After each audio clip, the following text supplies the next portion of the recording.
Merhaba. I would like to tell you a story. Once upon a time, about 2,000 years back, there was a time in Arabia where the mastery of the language was in its peak time. And what was happening at that time? Poets were the masters of this language. These poets, each poet had a power that he was called Abqari. Abqari means intelligent or very, smart.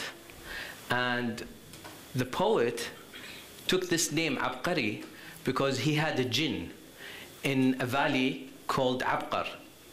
And at that point, when they say this poet is Abqari, he has access to this amazing intelligence coming from an outside.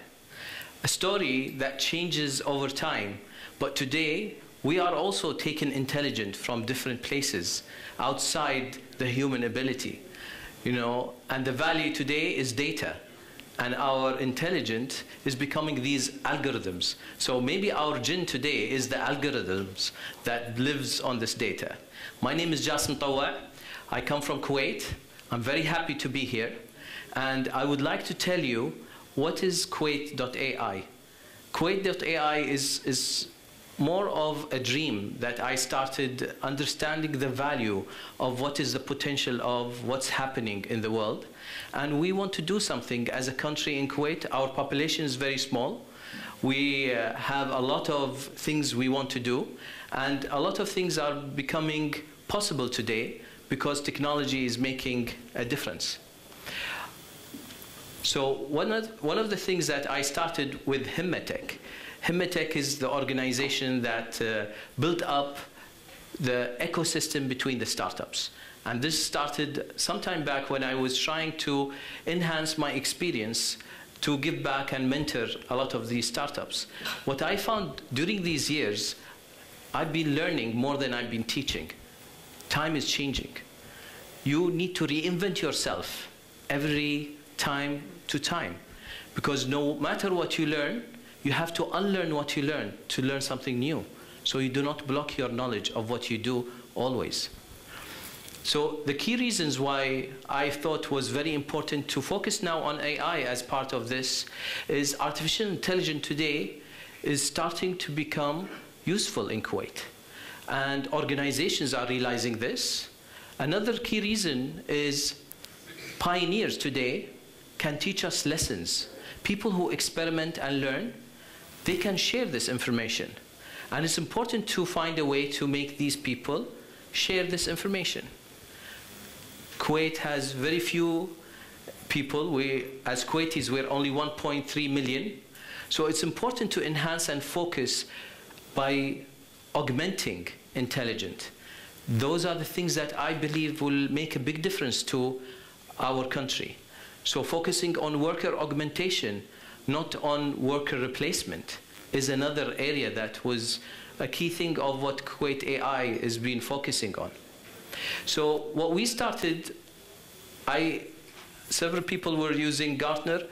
I saw this slide and I saw, this is interesting. This is the population of the world looking at AI.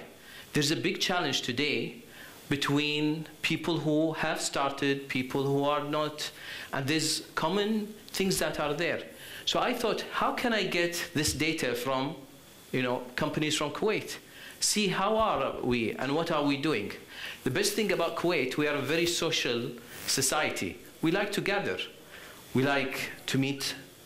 We like to go into, professional conferences. So I said, okay, let me take a topic that will make it very interesting for people to come and make the AI as a driver of the next way to think about it. So I start looking at creating the customer experience of the future using AI. And as you see from the picture, our coffee, we give it, but it's connected. The cup of the coffee is AI. And we are floating on massive data. This picture caught people's attention. And sometimes you have to give someone a reason why you want him to come and join. So we did this exercise. We got some people from Gartner who came and spoke about this future and what is possible. But also what I wanted to do is share the stories of who and what is happening. So the stories that came from a bank, government agency, some university, but these stories became the influence on the others. And by doing that, then we started understanding what is possible and what is not possible. So one of the banks, they have a chatbot. They called it Msa'ad, means the helper. And believe it or not, the story of this Msa'ad was an amazing story. It didn't come out of IT. It did not come out of people who really was, it came out of young girls who participated in a competition for innovation, an external research company that made it possible for all the companies in Kuwait come up with, ideas. And they took these people who participated to the Silicon Valley, gave them some exposure. These 4 girls came back to the bank and said, we have an idea. We want to create a chatbot for ladies. Ladies, they like to chat. They want to chat. And they like to chat with everyone they don't even know. So why not create a chatbot for our customer ladies? And they can chat with it. The bank liked the idea, but the approach was then changed to make it, rather than making only for ladies, they told them it's a good idea. We'll do it maybe version 2, but we start something for everyone. So they started this chatbot, and what was amazing was what happened. The chatbot came out. As I mentioned, we're a social society. So people started socializing with the chatbot, saying, who's your mother? Who's your father? Do you have any friends? And it was very funny because they started learning of how people are interacting with this chatbot. And then they enabled the chatbot to take it forward and engage with them. And it was very funny because, you start with something, you can't imagine what it would end to. And it became one of the most successful deployments in Kuwait. It started a phenomena. After that, one of the telecom companies started thinking, why not? Why not create also a chatbot? But this chatbot will teach and learn.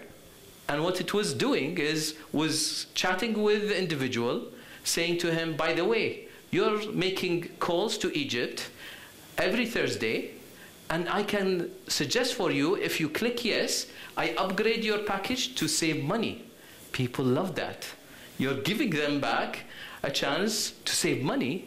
It makes them happy. Another startup that we started seeing is in the fintech. They experimented with a lot of things. They created a blockchain. They have their own cryptocurrency. And they're experimenting. These young startups, as mentioned by my colleague earlier, they're fueling this economy. They're changing the way we're doing things. And governments, they're heavy, but they listen. They understand.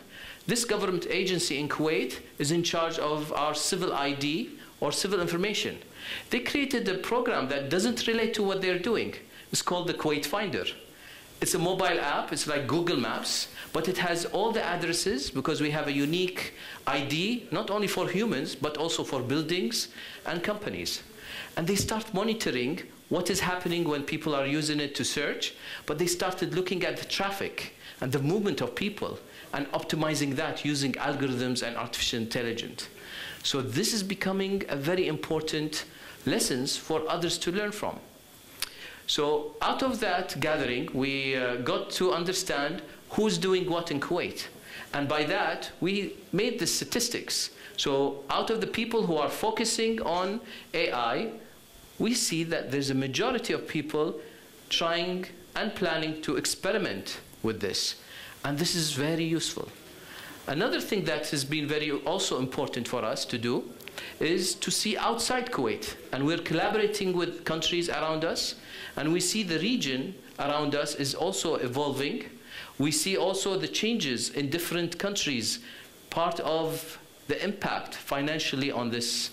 The numbers talk. And very importantly, I started something to experiment also with education for universities. So I said, why not learning from Gartner, they made a statement that we have to move from the mindset of projects to products. And I said, okay, where do we start by changing that mindset? How about universities? And I created this makeathon. It's a hackathon for makers, where we give everyone a kit, students, to come up with an idea in a single day that is workable, either a gadget or something that will make us laugh. And powerful things happened. These students, they didn't believe they could have done that in a single day. At the end, they came up with projects that was very interesting. They worked together, and they had multiple disciplines. An IT guy sitting with a business guy, working together. This is not something they used to be doing when they're doing their graduation projects. They used to be only focusing on what they do. On a longer period, we give them pressure. Their professors were amazed. They said, how come you're always lazy? How come in one day you manage to do this? They say, you give us too much homework. You don't let us think. So we really started changing the way that students started doing things, and they enjoy it. And this becomes the fuel where we can start from those young people. I saw on stage today, I didn't understand Turkey of these young girls, but I saw their energy, their passion, their love. This is so powerful. We have to maintain it, use it, and enhance it, because this is the future. The skills, the passion, and that beauty in every one of us can really make a difference. I'm doing at the end of this month a hackathon. It's one of the things that we found, that we need data scientists to really go onto this. Rather than wait, why not create a chance for these young people to look at the potential? So with MIT Media Lab, managed to get 3 data scientists from them. In 1 week, we're actually getting back again to that organization I mentioned to you, the organization government, the civil ID. They're giving us real data, and we're getting people to experiment with the guidance and methods of MIT to start doing solutions to the government. That excites the millennium generation, when they feel they need to do something for a bigger cause. And for us, it gives us a chance to develop that future pool of those data scientist people. Another thing I'm doing next even is doing an oil and gas. In Kuwait, we're depending on it. Oil and gas industry, we're working with them, creating a deep tech accelerator, industry accelerator. We're bringing in startups, students, and we're giving them a chance to go and explore and discover.